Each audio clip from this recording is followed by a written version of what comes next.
வணக்கம். சினி மினி மினி. இப்போ நான் வந்து விஜய், அஜித் சம்மந்தப்பட்ட ஒரு அருமையான விஷயத்த சொல்கிறேன். எனக்கு இந்த விஷயத்த தெரியும்போது எனக்கு ஒரு வகையில் பார்த்தா ஆச்சரியமாக இருந்துச்சு, சந்தோஷமாகவும் இருந்துச்சு. அது என்னன்றதை இப்போ நீங்களும் தெரிஞ்சுக்குங்க. என்ன அப்படின்னா, உங்களுக்கே நல்லா தெரியும் இல்லையா?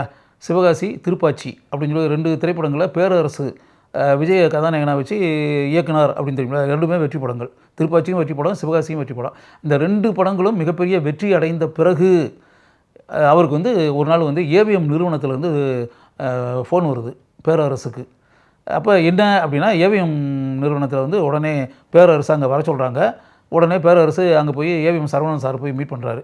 அப்போ என்ன சார் இதுன்னு, இது மாதிரி ஏவிஎம்மில் வந்து உங்களுக்கு டைரக்டரை போட்டு படம் பண்ணுறதா இருக்குதுன்னு. அது வந்து பேரரசுக்கு ரொம்ப ஆச்சரியமான ஒரு விஷயம் என்னென்னா, பேரரசு ஆரம்பத்தில் சினிமாவில் உதவி இயக்குனராக பணியாற்றி அந்த சினிமாவுக்காக அலைஞ்சி அப்படி இப்படின்ற அந்த காலம் இருக்கு இல்லையா? அப்படி இருக்கக்கூடிய காலகட்டத்தில் ஏவிஎம் ஸ்டுடியோவுக்குள்ளே நுழைஞ்சி அப்படின்னு வரும்போது, நுழைவதற்காக போனால் செக்யூரிட்டி வந்து உள்ளே விட மாட்டாங்களே, அவ்வளோ ஈஸியான மட்டும் கிடையாது. ஏவிஎம் ஸ்டுடியோக்குள்ளே உள்ளே நுழைஞ்சி ஸ்டுடியோக்குள்ளே நுழையிறதுன்றது அது சாதாரண விஷயம் கிடையாது. ரொம்ப செக்யூரிட்டியெலாம் ரொம்ப கெடுபிடியெலாம் அதிகமாக இருக்கும். அப்படி வரும்போது இவரை வந்து உள்ளே விடலை அப்படி வச்சுக்கிடுவான். அப்போ பஸ்ஸுக்காக வச்சுருக்கக்கூடிய ஒரு 10 ரூபான்னு வச்சுக்கிடுவான். 10 ரூபா பஸ்ஸுக்காக வச்சுருக்கக்கூடிய அந்த காசை வந்து அந்த செக்யூரிட்டிகிட்ட கொடுத்து வாட்ச்மேன்கிட்ட கொடுத்தாச்சுன்னா அவங்க காசை வாங்கிட்டு சரின்னு சொல்லி உள்ளே போயிட்டு, இது உண்மையாகவே நடந்த மேட்ரு. இது ஆக்சுவலாக பத்திரிகையில் நேர்காணலில் பேரரசே சொல்லியிருக்காரு. பஸ்ஸுக்காக வச்சுருந்த அந்த 10 ரூபா காசு பாக்கெட்டில் இருக்கும், அதை எடுத்து அப்படி கையில் கொடுப்பேன் சரின்னு உள்ளே விடுவாங்க. அங்கே உள்ளே போய் ஏவிஎம் ஸ்டுடியோக்குள்ளே நடக்கக்கூடிய ஷூட்டிங்லாம் நான் போய் பார்ப்பேன். அப்படி ஏவிஎம் ஸ்டுடியோக்குள்ளே நுழைஞ்ச நான் வந்து பின்னாடி அதே ஏவிஎம் பட நிறுவனம் வந்து என்னை கூப்பிட்டு ஒரு படத்தை டைரக்ட் பண்ணுறதுக்காக வாய்ப்பு கொடுக்குறாங்க அப்படின்னா சும்மா சாதாரண விஷயமா என் வாழ்க்கையில் இப்படிப்பட்ட ஒரு சம்பவம் உண்மையாகவே நடைபெற்றிருக்கிறது அப்படின்னு சொல்லிட்டு, அது பிறகு ஏவிஎம் சரவணன் சார்கிட்ட போய் ஒரு நீங்கள் ஏதாவது கதை வச்சுருக்கீங்களா? அப்போ நம்ம இதில் ஹீரோ யார் சார்னு, ஹீரோ வந்து அஜித்துன்னு. இவருக்கு ரொம்ப ஆச்சரியமான ஒரு மேட்ரு. என்னையா இது, நம்ம விஜய் வச்சு 2 படம் பண்ணியிருக்கோம், அஜித்தை வச்சு ஒரு படமா? அப்போ பொதுவாகவே விஜய், அஜித் அப்படின்னாலே ஒரு ஆப்போசிட் துருவங்கள் அப்படின்ற மாதிரி பட உலகிலே இருக்குல்ல. பொதுவாக விஜய் சம்மந்தப்பட்ட படங்களை பண்ணிகிட்டு இருக்கக்கூடிய ஒருத்தர் வந்து அஜித் படத்தை பண்ணுறது, இல்லாட்டி அஜித் படங்களை இயக்கக்கூடிய ஒருத்தர் வந்து விஜய் படத்தை பண்ணுறது அப்படின்றதெல்லாம் கொஞ்சம் அது ஒரு அப்படியே ஒரு ஆச்சரியமான ஒரு விஷயம் தானே. அப்படி வரும்போது அஜித் பேரை சொன்ன உடனே, சார் இது அஜித் சார்கிட்ட வந்து நான் ஏன்னா விஜய் சார் வச்சு நான் படம் பண்ணாலும் நீங்கள் அஜித் சார்கிட்ட இந்த விஷயம் தெரியுமா சார் சொல்லியிருக்கீங்களா, அவருக்கு இந்த விஷயம் தெரியுமா அப்படின்னு. இல்லை அஜித்தை தான் சொன்னார் உங்களை டைரக்டராக போட சொல்லியே. அது ஒரு இன்ப அதிர்ச்சி தானே உண்மையாகவே. விஜய் படத்தை 2 படத்தை டைரக்ட் பண்ண ஒருத்தரை வந்து அஜித் வந்து தான் நடிக்கக்கூடிய ஒரு படத்துக்கு டைரக்டராக போடுங்கன்னு சொல்லிட்டு ஏவிஎம்மில் வந்து அஜித்தே சஜஸ்ட் பண்ணியிருக்காரு, பேரரசை டைரக்டராக போடுங்கன்னு. அது அப்போ அதை பேரரசு என்ன சொல்கிறாருன்னா, நம்ம தான் நினச்சிக்கிட்டு இருக்கோம் ஆக்சுவலாக விஜய் படத்தை பண்ணக்கூடியவங்கள அஜித்து கூப்பிட மாட்டாங்க, இல்லாட்டி அஜித் படத்தை இயக்கக்கூடியவங்கள விஜய் படத்துக்கு கூப்பிட மாட்டாங்க அப்படி இப்படின்னு.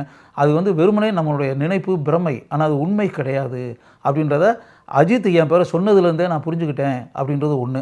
அது பிறகு ஏவிஎம் வந்து 10 லட்ச ரூபா அட்வான்ஸ் கொடுத்துருக்காங்க அவருக்கு. 10 lakhs அட்வான்ஸாக வாங்கிட்டார். வாங்கின பிறகு இவருக்கு என்னென்னா மனசுக்குள்ளே என்னென்னா, இதை விஜய்க்கு இந்த விஷயம் தெரிஞ்சு அப்படின்ற மாதிரி இருந்துச்சுன்னா அப்படின்னு சொல்லிட்டு, அதோட நம்ம விஜய்கிட்டே நேரடியாக போய் பேசிடுவோமே அப்படின்னு சொல்லிட்டு, விஜய் ஒரு படத்தில் ஷூட்டிங்கில் இருக்கார், அந்த இடத்துக்கு இவரே போகிறாரு விஜய் பார்க்குறதுக்காக. அப்போ விஜய் சொல்கிறப்ப, என்னன்னா படம் தான் நல்லா போயிட்டுருக்கேண்ணா, இங்கே வர்றீங்க அப்படின்னு. இல்லை சார், ஒரு முக்கியமான மேட்டர் நான் உங்கள்கிட்ட டிஸ்கஸ் பண்ணணும். என்ன அப்படின்னு, இது மாதிரி ஏவிஎம்மில் வந்து ஒரு படம் பண்ணுறதுக்காக நான் கூப்பிட்ருக்காங்க. அது வந்து ஆக்சுவலாக அஜித் சார் கதாநாயகன். அதனால் இருந்தாலும் உங்கள்கிட்ட ஒரு வார்த்தை நான் கேட்டுக்கலாம்னு நினச்சேன்ற மாதிரி இழுத்துருக்காரு. தாராளமாக பண்ணுங்கண்ணா, ரொம்ப வாழ்த்துக்கள் அப்படின்ற மாதிரி விஜய் வந்து வாழ்த்திருக்கார். இது ஒரு மேட்டர். அதுக்கு பிறகு அந்த பூஜை அப்படி இப்படின்ற அந்த விஷயங்கள், இதுக்கு முன்னாடி அந்த 2 படமே இருக்குல்ல, திருப்பாச்சி, சிவகாசி, அந்த 2 படமே பூஜை, தொடக்க விழா அப்படின்லாம் எதுவுமே கிடையாது. ஷூட்டிங் ஸ்பாட்டில் அப்படியே ஸ்ட்ரைட்டாக தேங்காய் உடைச்சு அப்படி ஷூட்டிங் அப்படி தான் நடந்திருக்கு. இப்போ அஜித்தை வச்சு கதாநாயகனை வச்சு ஏவிஎம் ப்ரொடியூஸ் பண்ணி பேரரசு டைரக்ட் பண்ண படம் இருக்குல்லையா, அதான் திருப்பதி. அந்த திருப்பதி படம் வந்து பெரிய அளவில் ஏவிஎம்மில் பூஜை போட்டிருக்காங்க.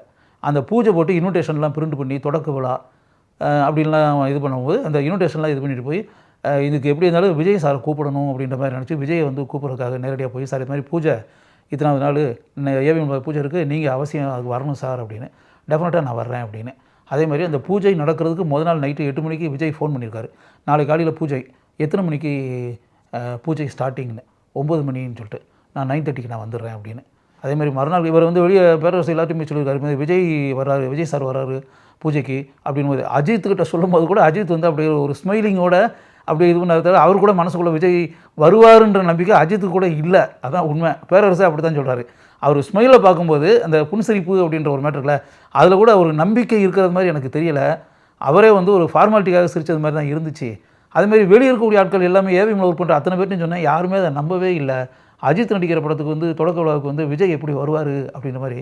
ஆனால் மறுநாள் காலையில் 9:30க்கு வந்து கரெக்டாக வந்து விஜயனுடைய கார் என்ட்ரி, விஜய் வந்தார் பூஜைக்கு அப்படின்னு. விஜய் வந்து அது பிறகு அஜித்தை வந்து கைகுலுக்கி பாராட்டி அப்படி அஜித்தினோட தோள் மேலே கை போட்டு நீண்ட நேரம் அவங்க 2 பேருமே பேசிக்கிட்டு அதெல்லாம் முடிச்சுட்டு அதுக்கு பிறகு தான் விஜய் அங்கேருந்து கிளம்பி போய் அப்படின்ற ஒரு சம்பவம் நடந்திருக்கு.